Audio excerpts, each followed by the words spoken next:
Hello my dear friends and welcome to my channel.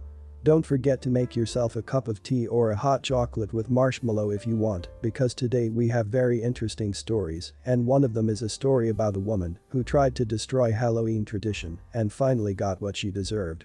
Please subscribe if you haven't and I hope you'll enjoy it. About 3 months ago, we had some new neighbors move in and they started a daycare out of their home.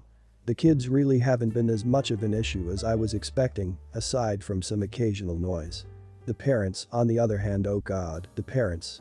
It started with this one dude, let's call him Jim. Jim liked to park in our driveway. Not really an issue at first, he was usually only there for a few minutes, and my housemate works in the mornings, so his car isn't there. However, housemate switched to evening shifts about a month in, and his beat-up Crown Vic proudly took up his half of the driveway. Jim did not like this, no he did not. There was a Crown Vic in his parking spot. So he honked and he honked, made lots of noise.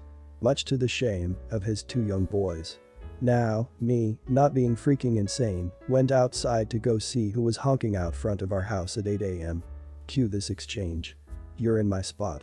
This is my driveway. You can park in the street if you need to drop off your kids. Don't tell me what to do. Move your car. You're in my spot. Alright, hold on, my keys are inside. At this point, I went inside and told my housemate what was going on, since he'd blearily stumbled out into the living room in naught but his tartan pants to see what all the ruckus was about. About a minute went by, and Jim, the patient and considerate soul he was, began honking again. Housemate and I decided to ignore him and make oatmeal. After a while, the honking stopped and we assumed that was that. Oh, how wrong we were. 2 days go by with no sign of Jim. Our neighbors brought us an apology pie, which was delicious. They'd apparently told him not to park in our driveway when he'd started doing it, but he told them we said it was fine. We had never talked to him before the first incident. Day 3, I am again awoken by the delightful noise of honking. I look outside, it's Jim. My neighbors come outside and start talking to him, he's still honking. Kids see what's about to happen, exit stage left. I come outside, along with housemate, who is again in only tartan pants. You honk need honk to honk get honk out honk of honk my honk spot honk honk honk. Housemate. Nope. Not today, crazy. Honk honk honk honk honk. Housemate. I'm gonna call the cops, my name. Tell them to bring a straitjacket. And a fancy padded van. And maybe a tow truck. Your pants make you look like an idiot. Only when I'm screwing you. At this point, Jim had at least stopped honking. You'd think he was trying to seduce a goose. He flipped us off and drove away, which was hysterical since we live in a cul-de-sac and he had to do an awkward 3-point turns before leaving.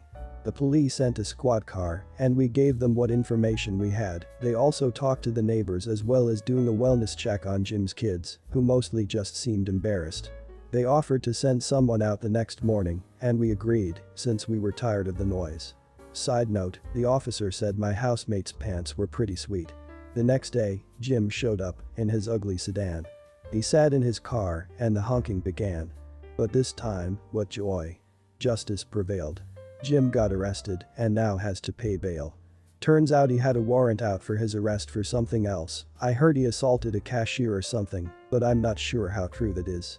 Mom picked the kids up from daycare and she did not demand to park in our driveway. We haven't seen them since. I know he's out of jail since the cops told us to call them as he shows up and does his goose impression again, but so far no sign of him. Your housemate is funny. And screw that guy, people parking overhanging someone's driveway is enough to get a rise out of people, let alone actually parking on private property. Quality result. This happened over 10 years ago, so some of the dialogue may not be word for word, but it was the actions that are key to the story. Me and my wife don't have any children, we were not able to have any due to health reasons, but we used to live in a suburb which had many families with small children. What we would do each year is going all out on Halloween for the local children. It is a way we give back to our community and have fun while doing it.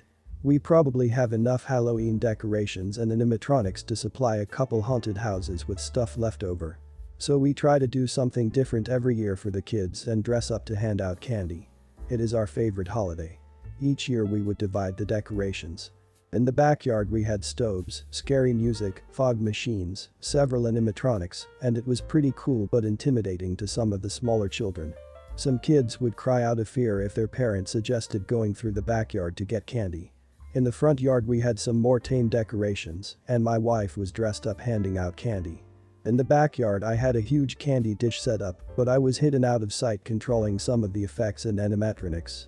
This year we had 20 pounds of candy, 4 to 5 pounds bags, split between the front yard and the backyard. After the first year of setting up the elaborate displays, our house became the must-see attraction on Halloween, and we learned very quickly that it is always better to have too much candy than too little. We would do something extra special for the kids that were first to show up. One year it was king-size candy bars for the first 10 kids, another year we gave candy in $1 coins. This year we were feeling generous, so we decided $5 to the first 10 kids, which was split between the front yard and back. My wife had five $5 bills she handed out, and I had 5. I chose to lay out 5 regular-sized candy bars with a $5 bill taped to each one and set them in front of the huge bowl of candy which had both 5 pounds bags emptied into it. Now I should point out that we never had any issues in previous years. I always used the honor system in the backyard, allowing the kids to get their own candy, and my wife would hand it out. The kids had a great time and were always respectful. We actually garnered a lot of thanks from neighbors for going all out for the kids. The kids who enjoyed it and would go out of their way to do nice things in return for us. Such as shoveling our driveway, cutting our grass, etc. Okay, back to the story. This particular year it had gotten dark before the kids started trick-or-treating. So I took advantage of the darkness with some of the more stealthy animatronics, ones that moved but were hard to see because they were not lighted, like snakes, spiders and bats. From the sidewalk, kids that were not scared or wanted to be scared would walk down a small path around a few trees where I had let the grass grow close to knee-high, which helped camouflage the strobe lights and fog machines. I would have a few small outdoor speakers playing some kind of creepy or scary sounds or music as the kids would walk down the path to a clearing in front of our shed where we had this huge creepy-looking wicker chair with a motion-triggered zombie that sat in it. You would have to pass in front of the zombie to get to the table which had the candy and a sign stating that we use the honor system, please take 1 piece of candy. Well, the first kid showed up, a boy about 8 or 9 years old, his 4 or 5-year-old sister with their mom. It was not uncommon for kids to be accompanied by their mom or dad if they dared to go into the backyard.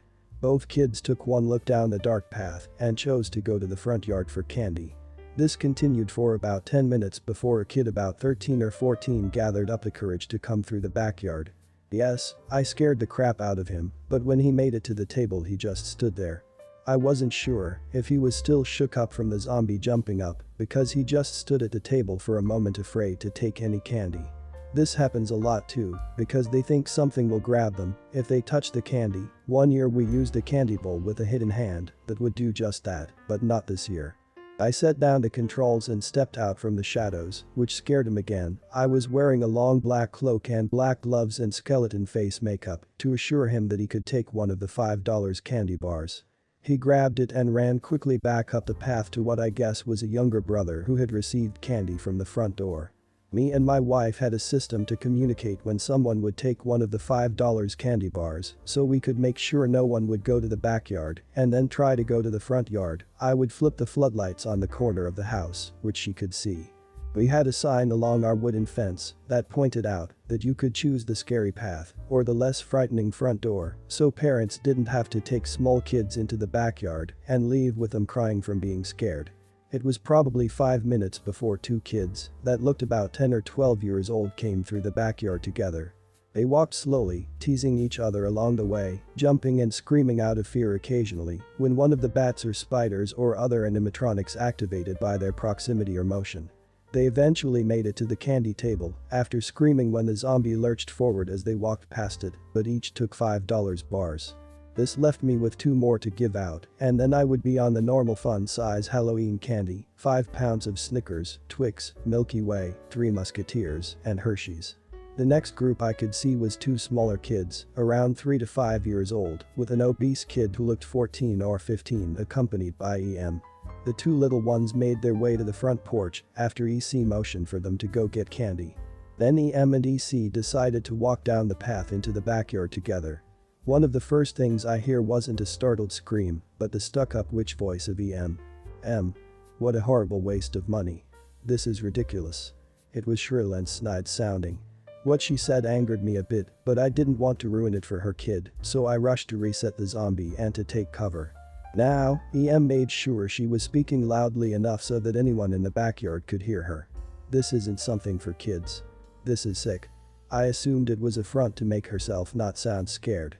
I could see she had a death grip on EC's shoulder as they walked down the path. They both screamed as one of the bats had swooped down at them. They ran on a wire, when triggered, and one could come at you from the left and one from the right. EC sounded like he was getting shook up pretty good because he was whining, not saying anything, just this unsteady whine, which was odd for an older kid. EM decided to chime in again quite angrily. These people are sick. We do not need this in our neighborhood. Just plain sick. It was quiet again until EC screamed again when he had triggered one of the snakes in the grass. I could hear him trying to fight back tears at this point. Like a bumbling, whimpering cry, but they pressed on. I will take care of this. Just you watch. Now I was assuming this was a parent that was trying to reassure their frightened kid, although he was a teenager, so I did think much about her comment at that moment. I was too busy thinking in my head where I would scare them. In retrospect, I wish I had paid attention better and realized it was an M up to no good. I stood behind the shed waiting silently for the zombie to trigger. When it was triggered, it lurched forward while making an angry moan. It should have happened within a minute of the snake. After a minute and a half, I peeked around the shed to see EM and EC waddling. Their size prevented them from being able to run towards the entrance. It only took me a second to notice they had stolen all of the candy that was on the table and the two $5 candy bars. I was pissed. I started running after them. I am a tall guy and very fast on my feet. I got about 3 good strides in before I tripped over wires. What the hell?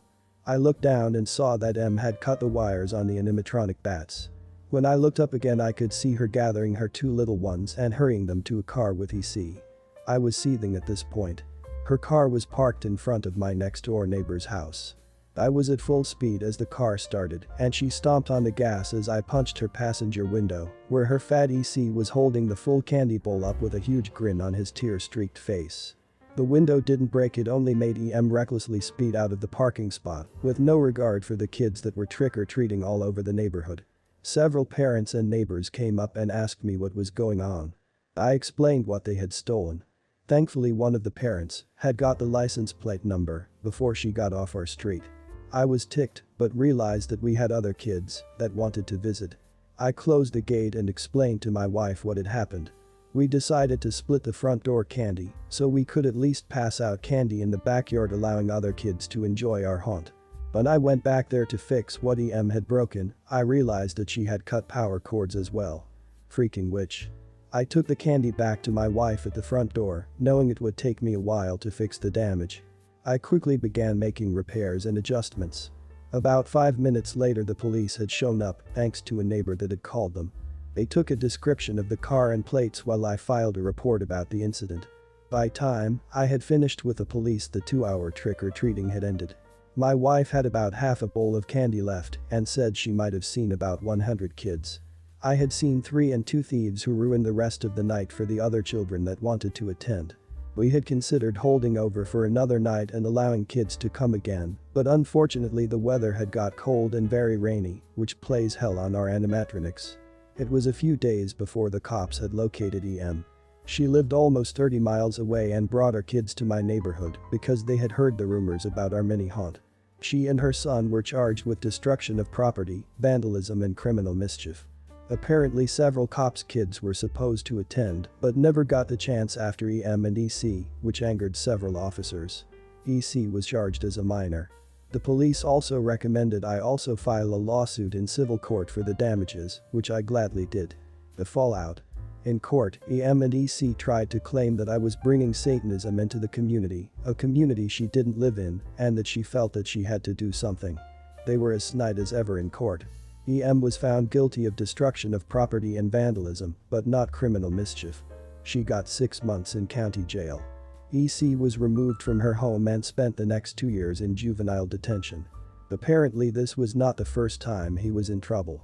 The court never elaborated on his previous crimes due to him being a minor. As for the civil lawsuit, I won and she was ordered to pay me $4,000 in damages, plus another $6,000 in lawyer fees. The neighbor across the street is an attorney and represented me. We continued our haunt for 2 more years until we moved out to the rural area we live in now. We don't get trick-or-treating kids because the nearest house to ours is about 1/4 mile away. I hope you enjoyed this story. I have more stories to tell, so stay tuned. Wow. Your house sounds awesome, and it sounded like you and your wife had lots of fun doing that for the kiddos.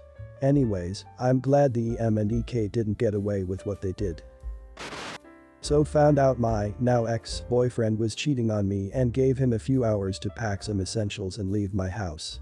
Not going to lie, I was shattered by this whole thing, and my only thought was getting him out and changing my locks. This was the man I thought I was going to marry. He's on more than one occasion tried to talk me into eloping. I turned my life upside down time and time again for him and for his family because of that ugly little thing called love.